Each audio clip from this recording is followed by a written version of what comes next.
నాయుడు గారి మాట మీద ప్రకారంగా ఆయన ఇచ్చిన దాన్ని బట్టి ఇలా వర్గీకరణ చేసినందుకు సుప్రీంకోర్టుకు మేము నిండు వందనాలు చేస్తున్నాము. చంద్రబాబు నాయుడు గారు కూడా నిండు వందనాలు చేస్తున్నాము. ఈరోజు మా వర్గీకరణ చేసిన దళితులమందరం కూడా సుప్రీంకోర్టు కానీ చంద్రబాబు నాయుడు గారిని మేము తెలియజేస్తున్నామని మనం చేస్తున్నాం. ఏబిసిడి వర్గీకరణ కోసం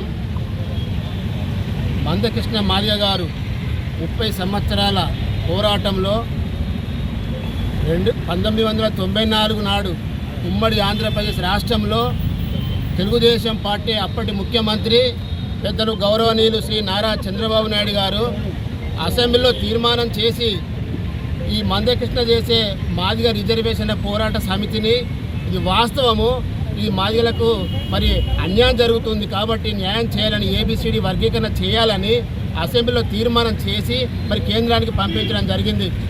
ఈరోజు 30 సంవత్సరాల సందర్భంగా మరి తెలుగుదేశం పార్టీ చేసిన ఆనాడు తీర్మానమే ఈరోజు కేంద్రంలో మరి ఇప్పటి ఆంధ్రప్రదేశ్ ముఖ్యమంత్రి శ్రీ నారా చంద్రబాబు నాయుడు గారు మరి కేంద్ర ప్రభుత్వంతో సన్నిహితంగా ఉంటూ మరి బీజేపీ గవర్నమెంట్ పెద్దలు గౌరవనీయులు మరి ప్రధానమంత్రి మోడీ గారి సమక్షంలో చర్చించడం జరిగింది. మరి అది ఏదైతే సుప్రీంకోర్టు తీర్పు ఇచ్చిందో ఏబిసిడి వర్గీకరణ, అది న్యాయమైన డిమాండు, దాన్ని మేము స్వాగతిస్తూ ఉన్నాం. ఈరోజు తెలంగాణ తెలుగుదేశం పార్టీ ఆధ్వర్యంలో ఉమ్మడి వరంగల్ జిల్లాలో మరి అంబేద్కర్ విగ్రహం దగ్గర మరి పాలాభిషేకం చేసి పూలమాలలు వేసి తెలుగుదేశం పార్టీ చేసిన ఘనత అని మేము కొనియాడుతూ ఉన్నాము. మేము ఆ తీర్పును స్వాగతిస్తూ ఉన్నాము.